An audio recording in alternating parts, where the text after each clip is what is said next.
Tensions remained high on Tuesday as Western leaders stepped up preparations for any Russian military action in Ukraine, with U.S. President Joe Biden saying he would consider imposing direct sanctions on Russian President Vladimir Putin. Would you ever see yourself personally sanctioning him if he did invade Ukraine? Yes. You would? I would see that.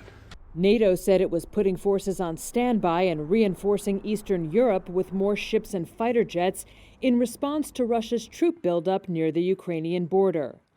Political analyst Andrea Kendall-Taylor of the Center for New American Security told Reuters that a Russian invasion could set off the biggest global conflict since World War II. I think we're looking at potentially the most significant conflict that we have seen since World War II. When you look at the kind of composition, the size, the capabilities that Russia is building up on Ukraine's border, it suggests that they're preparing for a relatively significant invasion scenario where they could possibly, encircle Kiev and take half of eastern Ukraine.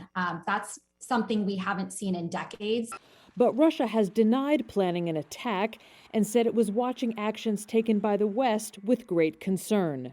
Kremlin spokesman Dmitry Peskov repeated Moscow's line that the crisis was being driven by U.S. and NATO actions, not the Russian troop buildup. The U.S. Defense Department has said about 8,500 U.S. troops have been put on heightened alert and are awaiting orders to deploy to NATO's eastern flank. Biden on Tuesday said he may move the troops in the nearer term.